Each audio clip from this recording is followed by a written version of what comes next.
Bonjour les amis, bienvenue.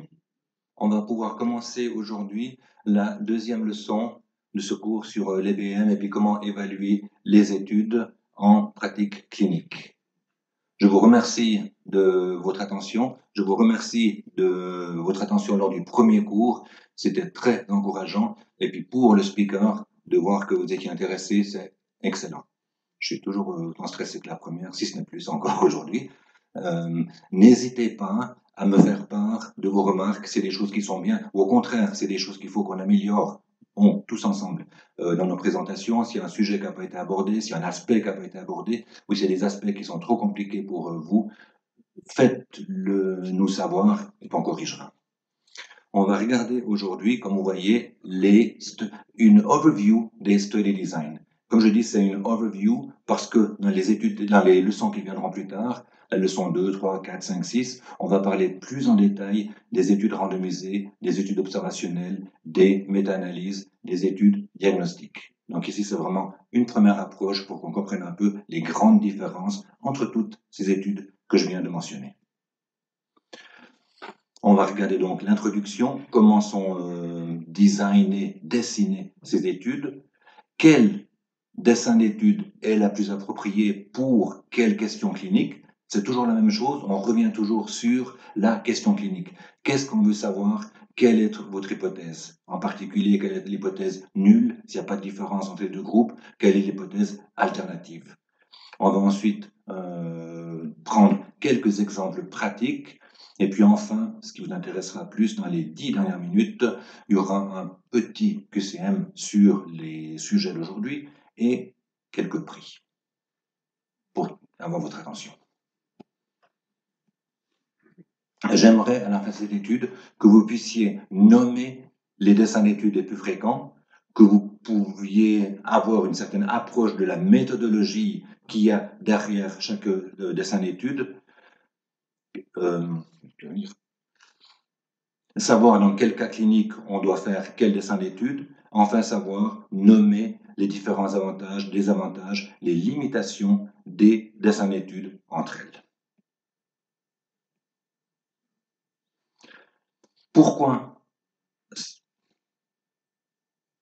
Pourquoi s'occuper d'un dessin d'étude?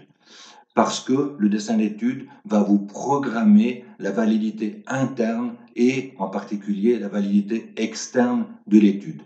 La validité interne de l'étude, c'est comment, d'un point de vue méthodologique, l'étude a été construite. Est-ce qu'il y a assez de patients? Est-ce que les patients sont comparables? Est-ce que le comparateur est valable? Est-ce que les posologies des médicaments sont comparables ou bien pas? Tout ça, c'est la validité interne.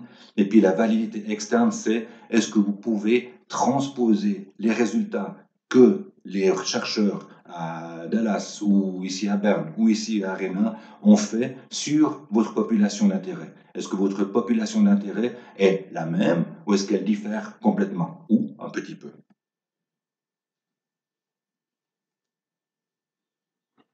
J'ai mis ici un exemple, oh, mais j'ai de la peine, un exemple où vous avez une maison qui est en train d'être construite. La validité interne, c'est comment la maison est construite, comment l'étude est construite. Est-ce que les piliers qui tiennent cette maison, ils sont solides ou pas? Est-ce que la méthodologie qui soutient l'étude, elle est solide ou bien pas? Est-ce que les plans de construction sont disponibles pour cette maison? Pour nous, en recherche clinique, c'est est-ce que les guidelines pour créer cette étude, qu'elle soit randomisée, qu'elle soit observationnelle, qu'elle soit méta-analyse, ont été suivies ou bien pas? Si elles n'ont pas été suivies, si on n'a pas de plan de construction, on pourra toujours construire cette maison. Mais les risques qu'il y ait des défauts, les risques qu'il y ait des biais, les risques qu'elle s'effondre sont bien plus élevés. Pour la validité externe, c'est comment est-ce qu'on peut transposer les résultats de l'étude qui était ici et qui a été construite sur du ROC parce qu'elle était bien faite, sur la population qui était ici. Est-ce qu'elle est transposable, cette étude ici, dans votre population, dans votre domaine, dans votre pays? Et puis vous voyez là, avec cet exemple, que même si l'étude ici était bien construite, elle n'a pas le même setting. Elle était construite sur du solide ici, elle n'est pas la même chose. Donc, la transposabilité, la généralisation de vos trouvailles que vous avez fait ici ne pourront pas être mises là. Il faudra trouver d'autres astuces pour implémenter votre étude ici dans votre région. On va regarder ici les dessins d'études des études cliniques. On va moins s'intéresser, aujourd'hui en tout cas, et après aussi, aux études précliniques, aux études animales, aux études au niveau cellulaire ou moléculaire. Il existe aussi des guidelines et puis des dessins d'études pour ces études. On va moins s'en occuper, on s'attachera aux études cliniques. Même chose en post-études cliniques, dans l'implémentation des trouvailles ou dans la recherche sur la recherche, on va moins s'en occuper ici. Je vous ai mis ici, pour ceux qui s'intéressent, le passage des études précliniques aux études cliniques, c'est la recherche transactionnelle type 1, et puis le passage des études cliniques avec l'implémentation sur la population en général, c'est la recherche transactionnelle type 2. Sautons dans le vif du sujet. Vous avez ici un schéma qui vous montre comment on distingue, je suis sûr que vous l'avez déjà en partie tous vu, comment on distingue en grande partie les dessins d'études. Et puis vous voyez que ça se sépare immédiatement au sommet entre les études interventionnelles et les études observationnelles. Est-ce que quelqu'un pourrait me dire comment il voit cette différence, quelle est cette différence, qu'est-ce qu'il va rechercher directement comme question pour savoir si c'est une étude interventionnelle ou si c'est une étude observationnelle.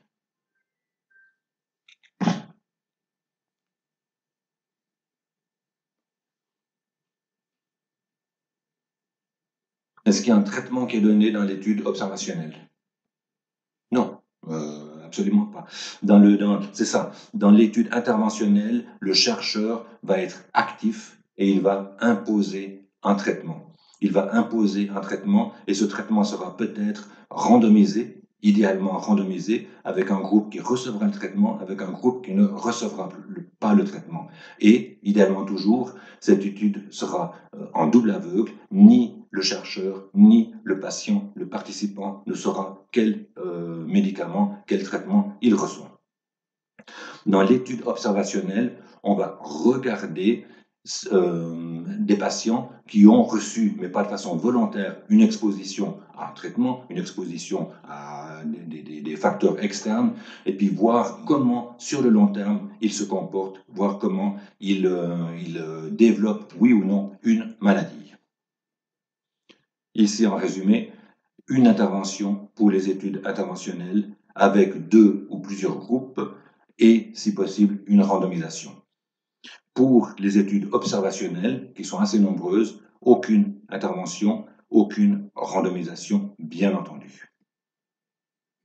On va regarder plus en détail les études randomisées ici, les études observationnelles qui se décomposent en études observationnelles non comparatives, c'est simplement des études descriptives, non analytiques, on peut aussi dire non analytiques, qui sont les case reports, les case series, les case studies. Les études observationnelles analytiques, elles sont ici, elles vous permettront, ces études analytiques, de déduire certains trouvailles épidémiologiques comme un facteur de risque, comme des odds ratios, comme des prévalences, comme des incidences, selon le type d'étude. Vous avez des études qui sont cross-sectional, on va en parler, des études de cohorte, des études case control et des études before or after, des études avant ou après. J'ai mis ici en attention parce que ces études avant et après, elles sont souvent classées sous les quasi-randomized control trials. C'est vrai que ça n'est pas loin, mais ce ne sont pas des études randomisées contrôlées, en simple ou en double aveugle, ça reste des études observationnelles. Donc méfiez-vous de ne pas les prendre, ces études avant et après, ces études qui vont sur le temps, comme des études randomisées. Un bon exemple des études avant-après, c'est par exemple l'effet d'un vaccin sur une population définie. Et puis vous avez l'incidence de la méningite dans les années 2000 à 2010, avant le vaccin. Après, tout le monde a reçu le vaccin. Et puis vous calculez de nouveau l'incidence de la méningite de 2010 à 2020. Et puis, idéalement, vous espérez que ça descende. Quelle serait, dans l'exemple que je viens de donner, le risque, est-ce qu'on peut prendre cette trouvaille en disant, avant il y avait 13 pour 1000 de patients qui mouraient de méningite, après le vaccin il n'y en a plus que 6 pour 1000. Quelles sont les limitations de cette étude avant-après? Est-ce que vous pouvez prendre ça comme du pain béni et puis dire oui, c'est une étude quasi RCT, quasi randomisée, les auteurs me vendent ça, je vais implémenter le vaccin chez tout le monde. Quelle est la limitation que vous verriez à cela? Oui, vas-y. Exactement. La population, il y a plein de paramètres sur lesquels vous ne pouvez pas influencer. La population peut être changée ou, j'invente, l'hygiène des mains. Et puis de 2000 à 2010, il y avait peu d'hygiène des mains et puis les patients se transmettaient le méningocoque par les mains, j'invente. Et puis de 2010 à 2020, vous avez implémenté le vaccin, mais en plus, il y a eu l'hygiène des mains. Vous n'avez même pas implémenté. C'est simplement que c'est venu à cause du Covid et puis tout le monde fait ça. Et puis vous observez une diminution drastique de la prévalence de la méningite qui n'a peut-être un petit peu, peut-être rien, peut-être beaucoup à voir avec le vaccin. Mais il faut savoir reconnaître cette limitation dans ces études. Et puis, j'aime pas qu'on mette ça sous les études quasi randomisées, parce que souvent, alors, on croit que c'est une étude randomisée. Mais en fait, non, c'est pas une étude randomisée.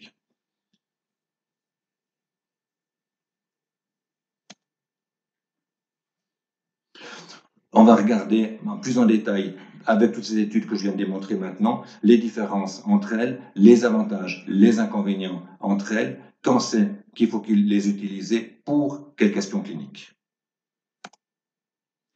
Les études observationnelles non analytiques, ce sont des études qui décrivent. Elles décrivent simplement. Elles décrivent par des case reports, elles décrivent par des case series, elles décrivent par des études qualitatives. Elles décrivent des conditions. Elles décrivent la survenue d'un patient qui avait une condition particulière, qui avait un décours de maladie particulier. Elles décrivent, c'est bien, le case report est un bon dessin d'étude pour décrire les effets secondaires des médicaments. Si vous voulez commencer à publier et puis que vous avez pas trop de temps à faire. Si vous avez un patient qui a développé un effet secondaire d'un médicament qui était peu connu, c'est toujours une bonne idée de commencer à essayer d'écrire un case report et de le rapporter. Et puis les reviewers des journaux aiment assez bien, c'est vrai, le rapport d'effets secondaires médicamenteux. Il ne faut pas que ce soit le centième qui rapporte, mais si ça a été peu découvert, c'est toujours intéressant. Dans les case reports, on peut aussi décrire les présentations peu fréquentes des maladies fréquentes ou les présentations fréquentes d'une maladie qui est rare. Comme ça va aider ensuite les cliniciens à donner un meilleur soin aux patients et puis à rapporter également des cas si tout d'un coup il y avait des cas similaires. Et puis c'est ça qui va nous aider, c'est ça qui va aider la pharma par exemple pour dans les effets secondaires médicamenteux à reconnaître s'il y a un effet secondaire particulier qui n'a pas été découvert lors de l'étude randomisée et qui est découvert à la suite chez la population en général. Pourquoi est-ce qu'on pourrait découvrir plus souvent un effet secondaire dans la population générale et pas lors de l'étude randomisée contrôlée, alors que les auteurs de l'étude randomisée contrôlée ont bien dit nous cherchons les effets secondaires, nous les observons jusqu'à 12 semaines après la fin de l'étude, et puis nous avons observé que 3 effets secondaires majeurs. Et puis après, 10 ans plus tard, on observe qu'en fait, au lieu de 3 effets secondaires majeurs sur 100 000, il y en a 20 ou 30 pour 1000. Pourquoi cette différence? Alors que le dessin d'étude de l'étude randomisée, elle rapportait les effets secondaires, pourquoi est-ce qu'elle ne les a pas découverts? Pourquoi elle ne les a pas capturés? Mais oui.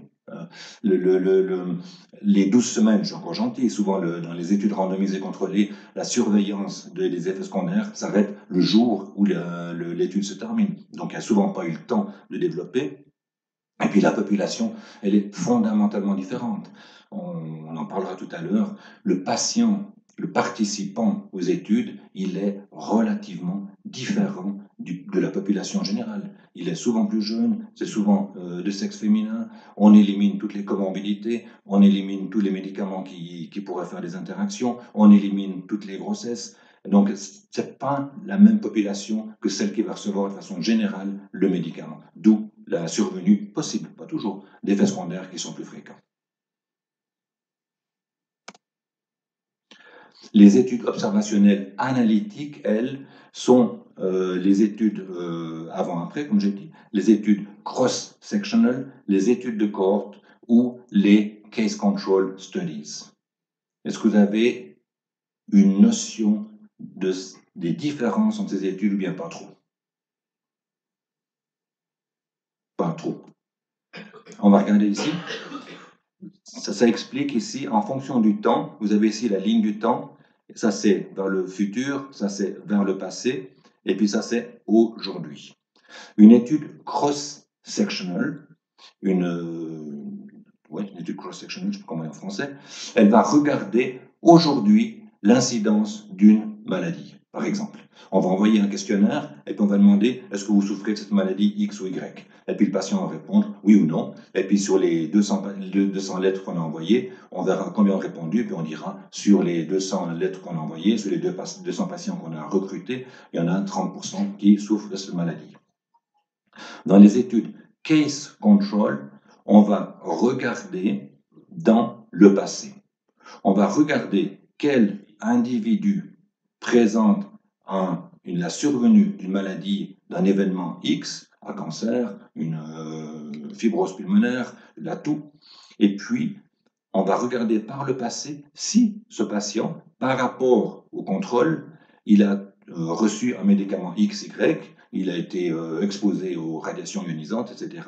Et puis on pourra en déduire si le facteur XY qui était présent ou pas dans le passé induit actuellement cette maladie. Pour les études de cohorte, c'est le contraire.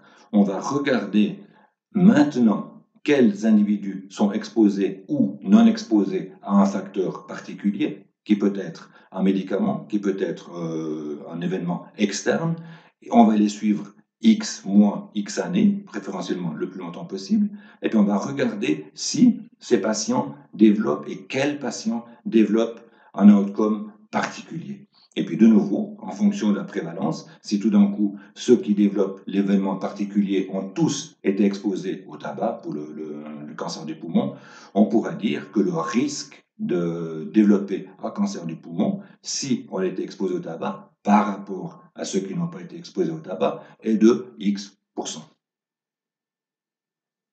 Mais vous avez compris? C'est clair pour vous? Et puis, c'est important de comprendre ça maintenant, les études cross-sectionnelles, c'est donc vraiment sur le temps, c'est aujourd'hui. Les études case control regardent avec la lorgnette dans le passé. Les études de cohorte regardent en principe, il peut y avoir des études rétrospectives, mais en principe des études cohorte prospectives où on regarde dans le futur. Ces analyses analytiques permettent de calculer et de rapporter beaucoup une bonne évaluation de la prévalence, de l'incidence, des odds ratios, des risk ratios. Donc on peut en déduire pas mal par ces études analytiques, contrairement aux études observationnelles de case report ou de case series, où on ne peut pas déduire grand-chose. Bien sûr que le rapport de ces trouvailles épidémiologiques va dépendre du dessin d'études épidémiologiques, de savoir comment sont rapportées la prévalence de ces maladies, comment sont rapportées la prévalence de ces expositions, si c'était du self-reporting, si c'était des laboratoires qui rapportent les maladies de façon obligatoire, la durée du reporting également. Si c'est un reporting qui est instantané, on pourrait bien évidemment pas calculer une incidence, mais une prévalence. Et puis si par contre le reporting il couvre une année complète, vous pourrez rapporter et la prévalence et l'incidence pour l'année en question. C'était pour les études, un très bref introduction pour les études observationnelles. Pour les études interventionnelles, Elle comporte les études randomisées et leurs sous-types, les études en cluster, les études crossover, les études non randomisées. Les études de cluster, les cluster randomized control trials, sont des études où, au lieu de randomiser au niveau individuel, vous randomisez au niveau local. Par exemple, ici, si je veux faire une étude sur le... moi, je ne trouve pas l'exemple là. L'implémentation de l'hygiène des mains dans un... l'implémentation de l'hygiène des mains ici. Et puis je mets la moitié de la salle ici, je vous instruis pour justement vous laver les mains correctement et puis arrêter de transmettre les germes. Et puis l'autre salle ici, l'autre la moitié de la salle, je ne leur dis rien et puis je compare l'un et l'autre après 6 mois, une année, et puis la compliance ou le risque d'infection, etc. Quel est le problème? Cette moitié de salle, vous êtes instruit, cette moitié de salle, vous n'êtes pas instruit. Pas devant vous, hein, cette moitié de salle, ils sortent de la salle et après on ne les voit plus. Mais ils travaillent ici. Quel est le risque? Redis-le plus fort, j'entends pas. Et les groupes ne sont pas comparables? Non, ils sont comparables. Ils sont comparables. Au départ. Oui. Ce n'est pas éthique vis-à-vis de l'institution. Pas compris. Ce n'est pas éthique vis-à-vis de l'institution. Ça, je peux acheter, mais admettons qu'on ait eu le comité d'éthique, ça passe. Parce qu'on n'a pas oublié de dire des choses qu'on parle peut-être pas dans les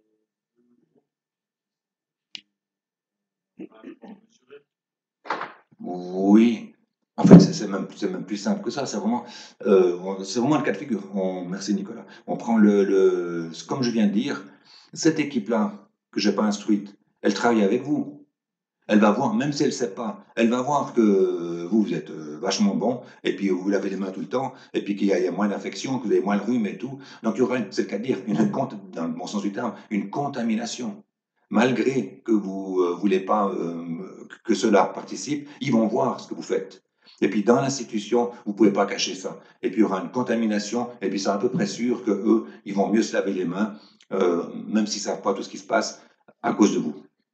Et à cause de ça, il faut faire un cluster, une étude cluster, où on dira tout l'hôpital HRC se lave les mains, tout l'hôpital Le CHUV ne se lave pas les mains. Et puis là, à ce moment-là, il y aura probablement moins de contamination. Il y en aura peut-être aussi, parce qu'il y en a qui travaillent sur les deux sites, et puis qui diront, tiens, qu'est-ce qui se passe là-bas? Et puis par mimétisme, ils feront mieux ou ils feront moins bien. Vous avez compris le design du cluster? C'est bon? Grosso modo. Deuxième question. Une étude interventionnelle, le chercheur attribue un traitement, une exposition, et puis il va regarder dans le futur, proche ou un peu plus loin, l'outcome, comment se comportent les patients. Et puis il va les randomiser. Un groupe recevra le traitement sans le savoir, l'autre groupe ne recevra pas le traitement sans le savoir. Quel est l'avantage, si vous retenez un truc, c'est ça aujourd'hui, quel est l'avantage de cette randomisation? Qu'est-ce qu'on veut éliminer?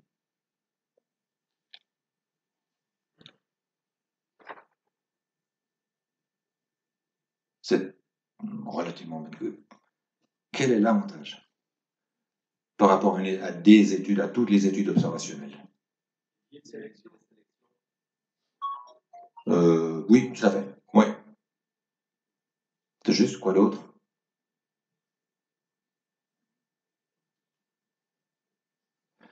Est-ce que vous avez entendu parler des facteurs confondants? Oui. Si vous retenez quelque chose aujourd'hui, l'étude randomisée, la randomisation permet d'éliminer, à peu près, si la randomisation est bonne, si le nombre est bon, d'éliminer peu ou prou, presque tous les facteurs confondants. Peut-être pas tous, mais quasiment tous. Je vous le montre ici. Vous faites une étude, et puis vous regardez, alors là c'est une étude observationnelle, que vous êtes intéressé à vendre des glaces. Et puis vous regardez le nombre de glaces que vous vendez. Et puis vous dites, ouais, chouette, je vois que ça augmente. Sur les 2 dernières années, il y en a eu 30% d'augmentation. Et puis vous faites sur l'axe DX le nombre de glaces. Et puis il y a un des potes qui vous dit, oui, mais c'est marrant. Depuis 2 ans, je vois beaucoup plus de sunburn, de coups de soleil. Et puis vous faites une corrélation superbe entre le coup de soleil et puis la vente de glace. Et puis vous dites, waouh, il y a une corrélation qui est, je l'ai mis là, à 0,002, c'est highly significant. Le R carré, là, 0,9, ça veut dire que la, la vente de glace explique à 90% la survenue du coup de soleil, et vous publiez. Et puis vous faites ramasser. Normal. Pourquoi? Les corrélations, il n'y a pas de causalité. Je... Il y a une corrélation. Hein. La corrélation, tout à fait d'accord. Et puis, va plus loin, toi ou les autres. J'achète. Corrélation n'est pas égale à causalité. La causalité, ça veut dire il y a une corrélation entre la vente de glace et le coup de soleil. Il n'y a pas de causalité. La vente de glace, d'une façon biologique, en principe, ne fait pas de coup de soleil. Quel est le problème qui est ici? T'as dit quoi?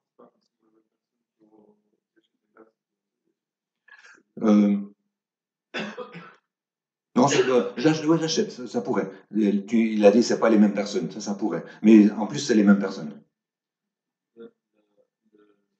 La glace, elle est liée au soleil, et donc le soleil, il est lié aussi à la foudre. C'est cet élément intermédiaire qui est confondant. You've got it. C'est ça. C'est la définition du facteur confondant. Le facteur confondant, c'est une variable qui est liée de façon causale ou non causale à, en l'occurrence ici, à la glace, à la vente de glace, et qui est liée de façon causale par contre au coup de soleil et qui bouleverse, distort, qui bouleverse la relation entre la vente de glace et le coup de soleil. Et puis ça, vous ne savez pas. Cette histoire de soleil qui existe. Dans les études observationnelles, vous ne savez pas. Vous pouvez ajuster pour les facteurs, les possibles facteurs confondants que vous croyez exister. Vous pouvez ajuster pour l'âge des patients, pour, comme tu disais, savoir si c'est les mêmes patients qui ont acheté la glace et reçu le coup de soleil ou bien pas, pour le sexe. Mais si vous ne connaissez pas le facteur confondant, vous ne pourrez pas ajuster. Et cette relation sans causalité, elle restera là, et puis vous pensez qu'il y a une causalité, et puis vous avez décrit de façon incorrecte l'étude. Vous avez compris? C'est vraiment important de savoir. C'est la beauté de l'étude randomisée d'éliminer en principe tous les facteurs confondants. Ça, c'est ce qu'on a dit, je crois. Oui, c'est ce qu'on a dit. Donc, en résumé, dans les études interventionnelles, pour reprendre un peu, vous avez de la part du chercheur une intervention active avec un traitement actif. Ce traitement, ça peut être soit un traitement, soit une exposition. Si ce n'est pas le même terme exposition, ce n'est pas le même sens exposition que dans l'exposition de ce qui a été dans le passé pour les études observationnelles. Et puis vous allez regarder les outcomes qui surviennent assez précocement après la fin de l'étude. Dans les études observationnelles, il n'y a pas d'intervention du chercheur. Vous allez décrire, vous allez collecter les datas.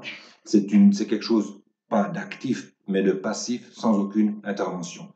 Et vous allez regarder dans le passé, ou peut-être dans le futur, les expositions qu'il y a eu et les corrélations, on y revient, entre les expositions et les outcomes d'intérêt. En sachant, comme je l'ai dit, que les facteurs confondants ici sont relativement prévalents.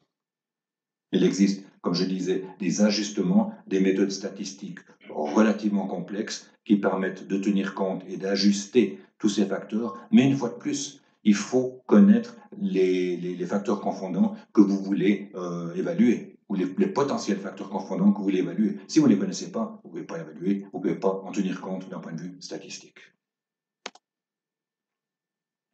Ça joue jusqu'à maintenant? C'est clair? Oui? Vous me dites, hein, on va regarder maintenant, quelle heure il est? 8 heures? 18. Alors, on va regarder, si j'arrive pas, après il y a le QCM qui est important. Alors, si j'arrive pas à tout finir, c'est pas grave. Scénario numéro 1, pour voir un peu les exemples de ces dessins d'études. Une compagnie de pharmacie vous approche, elle approche notre centre de gastro. Ils veulent étudier l'efficacité ou l'effectiveness. L'efficacité, c'est la valeur, l'efficacité chez les patients qui reçoivent le traitement et chez ceux chez qui on est sûr qu'ils aient reçu le traitement, alors que l'effectiveness, c'est l'efficacité d'un traitement dans la population générale, en sachant pas si le patient X ou Y il a reçu ou pas reçu son traitement, en sachant pas la compliance, etc. Là, l'efficacité, ça reflète plus ce qu'on retrouve dans l'étude randomisée. L'effectiveness, ça retrouve plus ce qu'on retrouve dans la vie en général. Donc, ils veulent voir si un nouveau médicament peut aider pour l'hépatite C.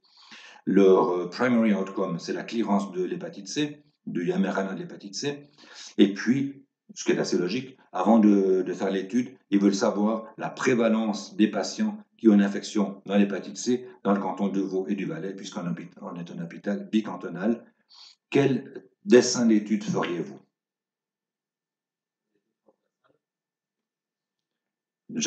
Dans le fameux schéma où je mettais le temps qui est ici, le passé qui est là, le futur qui est là, toi tu ferais une étude cross-sectional transversale. Qui est d'accord avec lui? Ah, pardon. Oui, l'ami. Toi aussi, il y en a il y a que d'autres qui sont d'accord avec lui. Toi aussi. Mais c'est juste, tout à fait. Est-ce qu'on peut faire une étude randomisée à ce niveau d'étude? Bien sûr que non. Ça ne va pas nous dire la prévalence de la maladie ou l'incidence de la maladie. Une étude de cohorte non plus, une étude case control non plus. Donc, de faire, je l'ai mis, ça c'est la question, une étude cross-sectional, ce sera l'idéal. Vous envoyez à toute la population, à la moitié de la population, ça dépend comment vous voulez, combien de patients vous voulez, de participants vous voulez atteindre. Vous envoyez un questionnaire et puis vous demandez si ces patients, ils ont, oui ou non, une hépatite C. Puis comme ça, la compagnie de pharmacie saura, oui, il y a 10%, 20%, 30% de patients qui ont une hépatite C. Quelles sont les limitations de cette étude cross-sectional, de cette surveillance, de ce survey? J'envoie Vaud-Valais, 1 million d'habitants, et puis je fais mes calculs, 500 lettres. Quelles sont les limitations dans les résultats que je vais trouver? Le taux de réponse. Le taux de réponse, j'achète. S'il est très insuffisant, il ne va pas représenter la population. C'est juste. Quoi d'autre? Si on ne sait pas qu'on a de l'hépatite C. Si on a quoi? Si on répond, on ne sait pas qu'on a l'hépatite C. J'achète le symptomatique ou asymptomatique patients qui sont pas au courant de leur maladie, ou qui sont au courant mais qui ne veulent pas le montrer. On peut acheter aussi. Ou qui sont au courant mais qui ne se souviennent pas. Et tout ça font que les chiffres que vous obtiendrez avec cette étude cross-sectional seront possiblement différents de la réalité. Puis c'est vraiment ce qui se passe dans la réalité. Il faut donc, quand vous analysez un article qui présente ces choses-là, il faut vraiment penser à ça, puis voir si les chercheurs ont pensé à ces biais, à ces limitations. Le fait de ne pas se souvenir, ça s'appelle le recall bias. On ne se souvient pas de ce qu'on a eu il y a 5 ans, 10 ans, 15 ans, 20 ans. Et puis c'est vraiment un biais, parce que souvent, les patients qui ont la survenue d'une maladie se souviennent plus souvent d'un événement qui est arrivé dans le passé que ceux qui n'ont pas eu de maladie.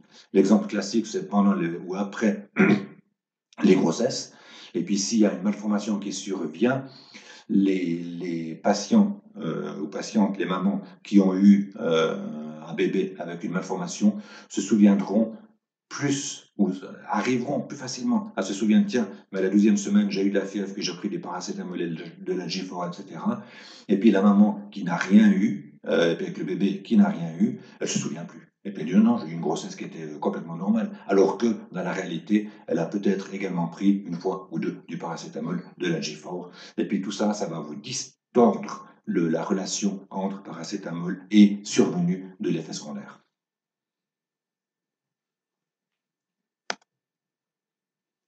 C'est ce que j'ai dit là. Les biais dans l'étude cross-sectionnelle auront potentiellement des biais de ramassage, de savoir combien vous en prenez, qui c'est que vous prenez, des biais du volontariat. Ceux qui sont volontaires pour participer à une étude, souvent, ils sont différents de la population générale, et puis le recall bias, je viens de le dire.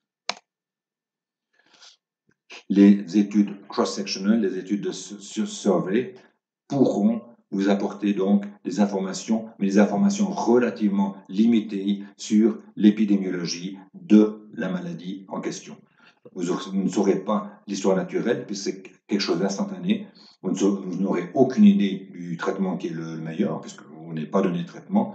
Et puis, aucune idée sur la détection, puisque les patients ont déjà été détectés ou bien pas. Cas numéro 2. Vous recevez un homme de 45 ans avec une maladie de la thyroïde, un cancer de la thyroïde, traité par inhibiteur. Il développe, à cause de cet inhibiteur, et c'est connu, une acné qui est sévère. Il consulte le dermatologue qui prescrit de la doxycycline et du peroxyde de benzoïle pour son acné. Et puis, il présente comme effet secondaire cette pigmentation, principalement sur la tête. Vous cherchez des informations sur la survenue de cette pigmentation et de l'administration de l'oxycycline, de peroxyde de benzoïle. Qu'est-ce que vous allez chercher comme étude? Ou plutôt, où c'est que vous allez trouver des informations?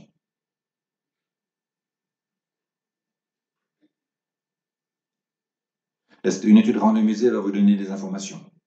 Non. Est-ce que case control va vous donner des informations? Possiblement, mais il y a tellement peu de cas que vous n'aurez vraiment pas assez de cas pour faire une étude de case control. Vous pouvez aller rechercher dans la littérature une étude case control. Une étude de cohorte, même chose. Probablement que dans ce cas-là, vous ne pourrez vous appuyer, vu que l'événement est tellement rare, que sur des case reports et éventuellement des case series. Et puis de voir la survenue, comment les patients ont été exposés dans ces cas qui ont déjà été rapportés, et puis en tirer certaines conclusions. Il existe des revues systématiques, mais vu que l'événement est tellement rare, je pense que ça ne va pas exister pour là, des revues systématiques pour les effets secondaires. Éventuellement, peut-être, vous pourrez trouver quelques informations là-dessus, avec un peu de chance, probablement pas. Et puis vous voyez là que les case reports, les case series vous donnent des informations, mais limitées, parce qu'elles sont tellement dépendantes du chercheur qui rapporte l'événement, elles sont tellement dépendantes de l'individu unique qui est décrit, mais quand même, ça vous donne quelques notions d'épidémiologie sur la maladie ou d'histoire naturelle, si le cas est bien décrit, sur la maladie. Un autre dessin d'étude.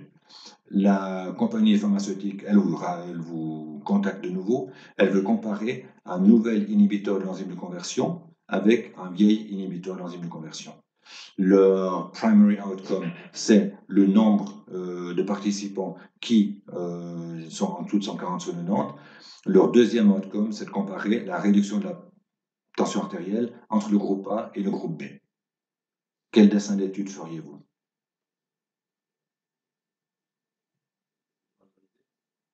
Exactement. C'est aussi bête que ça. Tac. Une étude randomisée. Une étude randomisée va probablement vous donner, avec des participants suffisants, avec une méthodologie suffisante, elle va probablement vous donner les bonnes réponses. L'étude randomisée va comparer la population similaire, et puis vous les randomisez. Ça va enlever, vous l'avez vu avant, les facteurs confondants, et puis ça va enlever ou diminuer la plupart des biais qui pourraient survenir dans une étude non randomisée. Ça vous permet, une étude randomisée, de comprendre le lien causal entre le médicament et, dans ce cas-là, la baisse de tension artérielle. Ça contrôle tous les patients et puis ça balance toutes les différences entre les patients. Chacun est différent. Et puis, ça va du point de vue sexe, moitié garçon, moitié fille.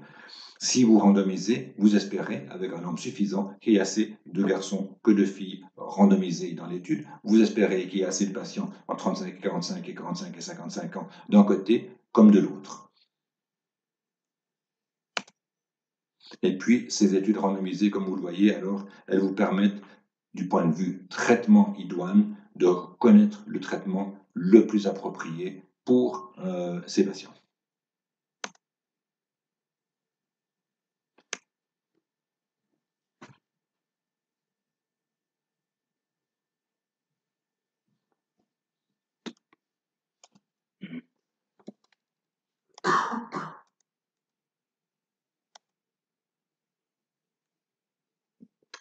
Dernier cas, est-ce que quelqu'un se souvient de Céveso? Pour les plus vieux, oui, pour les, tout à fait. C'était une énorme explosion qu'il y avait eu dans une fabrique fabrique chimique près de chez nous, ici en Italie du Nord. Et puis, ça avait libéré en quantité énorme de la dioxine. Et puis, cette dioxine est connue pour avoir de très nombreux effets délétères, et en particulier, même si ce n'est pas certaines fois reconnu, d'induire des cancers. Et puis, c'était ça le truc. L'oncologiste dans l'hôpital universitaire, il rapporte 10 ans après une incidence anormalement élevée de sarcome des tissus mous. Et puis, l'état de vous demande d'investiguer si l'exposition à la dioxine qu'il y a eu il y a 10 ans serait responsable de l'augmentation de ces sarcomes. Quel dessin d'étude prendriez-vous?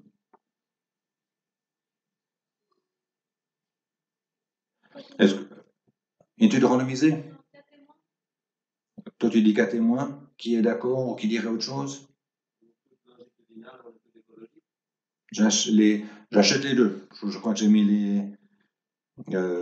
Exactement. Évidemment, une étude randomisée n'est pas du tout éthique. C'est pour ça que même si on apprécie les études randomisées et qu'on dit que c'est le gold standard, qu'on veut faire que ça, souvent, vous ne pouvez pas faire ça. Parce que d'un point de vue éthique, vous ne pouvez pas soumettre les patients à ces toxiques, par exemple. Et puis une étude de cohorte, une étude écologique ou une étude cas témoin, merci en français, case control en anglais, seront les dessins d'études idéaux pour regarder s'il y a une relation entre la dioxine, dans ce cas-là, et les sarcomes. Est-ce qu'avec les études cas témoin, vous pouvez obtenir un risque ou un rapport de risque?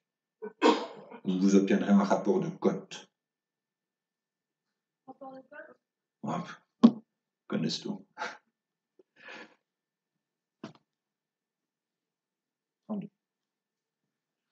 On va passer, si vous êtes d'accord, à un tout petit quiz. Je demanderai que vous fassiez, je crois que j'ai 6 enveloppes, 6 petits groupes, je distribue comme ça les enveloppes, et puis vous avez 5 minutes pour, entre vous, répondre aux questions, et puis il y aura des prix.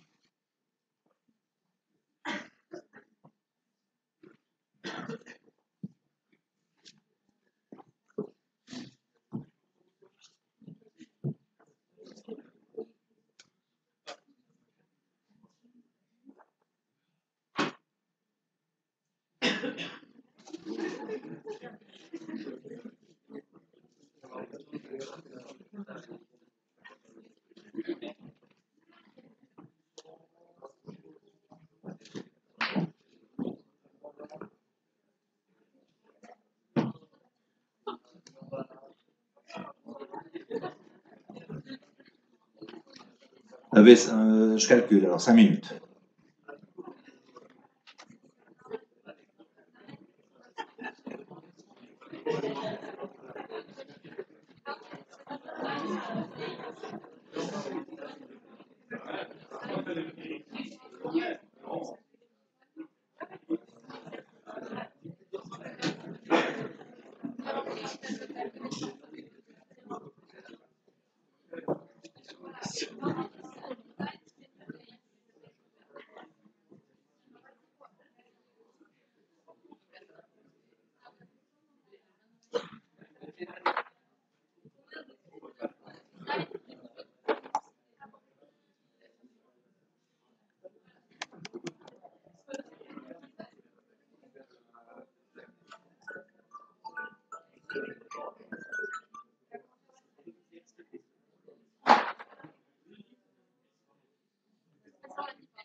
Encore 2 minutes.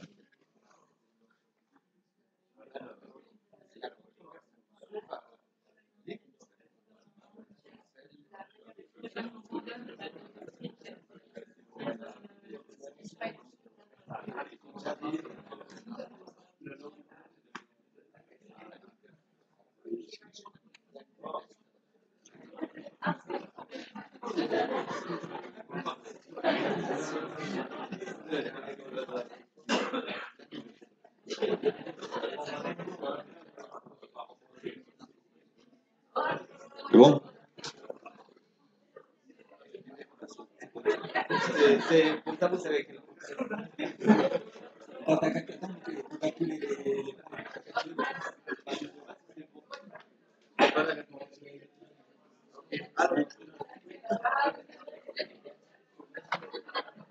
Ça joue comme ça? C'est bon?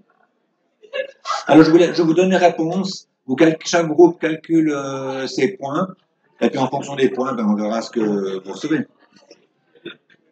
Alors, pour la première question, il y a 7 points maximum. Et puis, il y a encore d'autres études, mais j'ai mis là les dessins d'études les plus fréquents.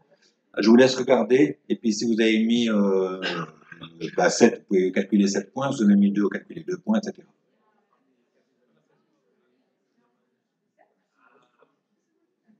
Sept points maximum pour la question 1. Pour la question 2, ouais, je crois que ça c'est évident. Ça c'est 1 point. Pour la question 3, on a insisté là-dessus, sur les facteurs confondants, puis le fait qu'une étude randomisée élimine, dans la grande majorité des cas, tous les facteurs confondants. Donc la réponse numéro 3 pour 1 point, c'était la C. Vous aurez les commentaires des questions qui seront mis sur le site intra-internet. La question 4, un peu plus compliquée, je crois que j'ai donné...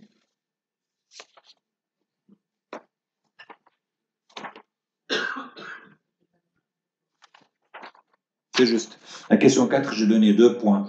Si vous avez mis la réponse 1, parce qu'il y a plusieurs possibilités, je pense que la 1 est quand même meilleure, une étude de cas témoins, plutôt que la 4 qui est une étude de cohorte. Donc si vous avez mis la A, pardon, vous avez 2 points. Si vous avez mis la D, vous avez 1 point.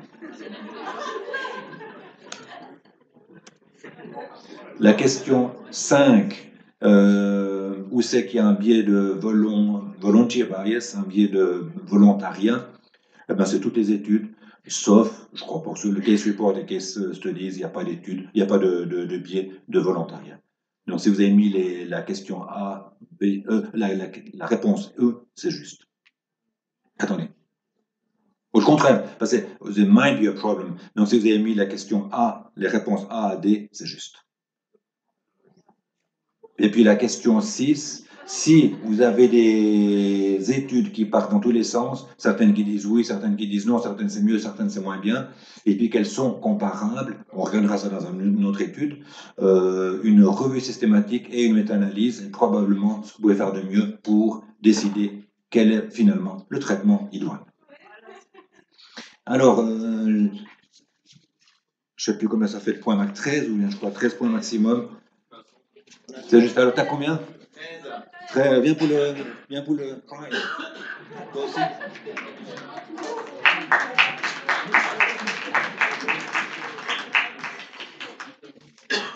Bon bah dis donc, monsieur Descartes, qui n'est pas le gars, Olivier. Merci. Et puis il y en a encore 2, les suivants. Et puis les suivants, c'est quel... Après c'était combien de points? 10? 11? Alors 11 et 10, venez.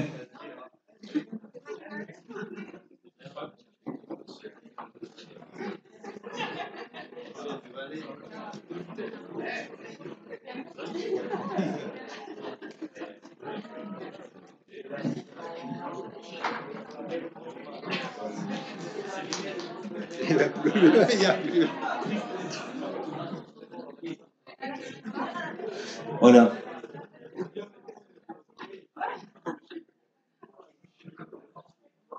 Sans plaisanter, j'espère que vous avez apprécié. Je vous remercie. Vous retrouverez toute la présentation.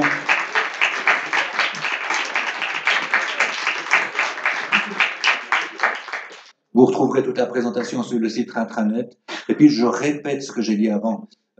Si c'est trop long, trop court, si c'est trop spécialisé, pas assez spécialisé, s'il faut changer les choses, c'est le but, c'est que toutes les présentations restent sur l'intranet. Le jour où je suis plus là, que quelqu'un d'autre prenne le relais et puis qu'on puisse améliorer toutes ces présentations, tout le contenu qu'il y a dedans. Donc, n'hésitez pas personnellement à écrire, etc., à me signaler tout ce qu'on peut améliorer de mieux. Je vous remercie.